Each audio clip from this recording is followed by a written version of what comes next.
Assalamualaikum warahmatullahi wabarakatuh. Perkenalkan, nama saya Satul Arhami Malaka dengan NIM 190101050555 Prodi Pendidikan Islam Anak Usia Dini. Di sini saya akan menjelaskan materi pertama sampai materi akhir di mata kuliah anak berkebutuhan khusus. Materi pertama yaitu konsep dasar anak berkebutuhan khusus adalah anak berkebutuhan khusus adalah mereka yang memiliki kebutuhan khusus sementara atau permanen sehingga membutuhkan pelayanan pendidikan yang lebih intens. Kebutuhan mungkin disebabkan oleh kelainan atau memang bawaan dari lahir atau karena masalah tekanan ekonomi, politik, sosial, emosi, dan perilaku yang menyimpang. Berikut jenis anak berkebutuhan khusus yaitu tunanetra, tunarungu, tunawicara, dan lain sebagainya. Kemudian materi kedua yaitu anak berkebutuhan khusus permanen dan temporer. Yang pertama kita akan membahas mengenai anak berkebutuhan khusus permanen, di mana anak-anak yang mengalami hambatan belajar dan hambatan perkembangan yang bersifat internal serta akibat dari kondisi kecacatan, yaitu seperti anak yang kehilangan fungsi penglihatan, pendengaran, dan lainnya. Yang kedua adalah anak berkebutuhan khusus temporer, di mana anak yang mengalami hambatan belajar dan hambatan perkembangan disebabkan oleh faktor-faktor eksternal. Materi pertemuan ketiga kita membahas istilah lain dalam konsep anak berkebutuhan khusus. Di video pertama kita disajikan dengan istilah disabilitas. Nah, penyandang disabilitas adalah setiap orang yang mengalami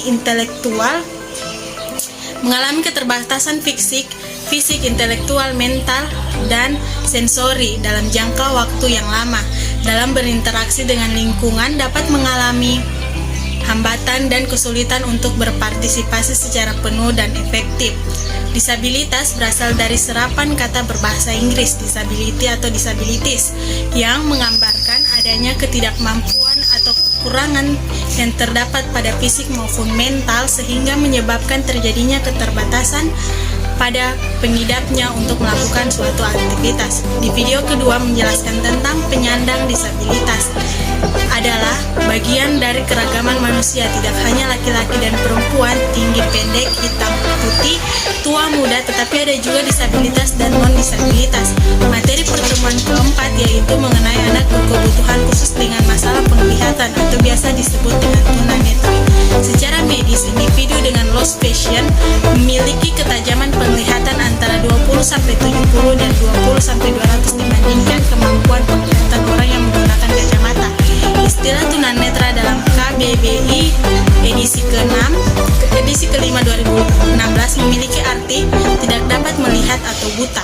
Secara garis besar, ketajaman penglihatan yang masih tersisa tunanetra diklasifikasi menjadi dua golongan besar, yaitu kurang lihat dan buta total. Tunanetra juga bisa terjadi akibat kecelakaan, keracunan obat-obatan, zat kimia, sinar laser, atau kebiasaan mengkonsumsi alkohol ketika hamil. Hal ini bisa mengakibatkan kerusakan janin, khususnya pada bagian mata. Tips mengajari anak tunanetra: yang pertama, ajari anak dengan menggunakan benda nyata atau miniatur. Yang kedua, ajari anak suatu hal secara menyeluruh. Yang ketiga, ajari anak belajar sambil berbuat. Yang keempat, ajari anak suatu hal dengan melibatkan berbagai indera. Yang kelima, ajari anak suatu hal secara berkesinambungan. Disabilitas netra atau tunanetra adalah salah satu ragam disabilitas sensori yang membuat penyandangnya memiliki masalah penglihatan. Dalam definisi ini, 20 feet adalah jarak di mana ketajaman penglihatan diukur. Materi pertemuan kelima yaitu membahas tentang anak berkebutuhan khusus dengan masalah pendengaran atau biasa disebut tunarungu. Tunarungu adalah seseorang yang memiliki hambatan dengan fungsi pendengarannya. Terdapat dua jenis gangguan pendengaran yang membuat seseorang menjadi tunarungu, yaitu yang bersifat bawaan sudah sejak lahir dan yang terjadi setelah dilahirkan. Tunarungu bawaan bisa disebabkan oleh mutasi genetik, keturunan dari orang tua, atau terpapar penyakit ketika masih di dalam kandungan. Sedangkan tunarungu yang terjadi setelah lahir biasanya disebabkan oleh paparan suara keras dalam jangka panjang, usia, cedera, dan penyakit tertentu, misalnya infeksi. Terdapat 3 metode utama individu tunarungu belajar bahasa, yaitu 1. Belajar bahasa melalui membaca. Yang kedua, belajar bahasa melalui pendengaran. Yang ketiga, belajar bahasa secara manual. Interaksi anak tunarungu adalah hubungan antar individu baik perorangan atau kelompok yang dinamis dan saling mempengaruhi satu sama lain sehingga terciptanya suatu tindakan aksi dan respon reaksi dalam proses kehidupan yang melibatkan komunikasi. Pertemuan 6 membahas tentang ada kebutuhan khusus dengan masalah komunikasi atau biasa disebut dengan istilah tunawicara. Seperti yang kita ketahui bahwasanya tunawicara merupakan suatu kelainan baik dalam pengucapan bahasa ataupun suara dari bicara normal sehingga menimbulkan kesulitan dalam berkomunikasi lisan dalam lingkungan.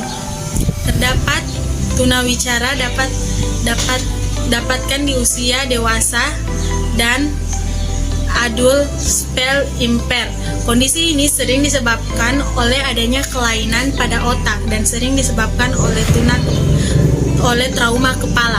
Selain trauma kepala, adanya tumor pada otak, stroke atau dimenia juga dapat menyebabkan speech impairment pada orang dewasa.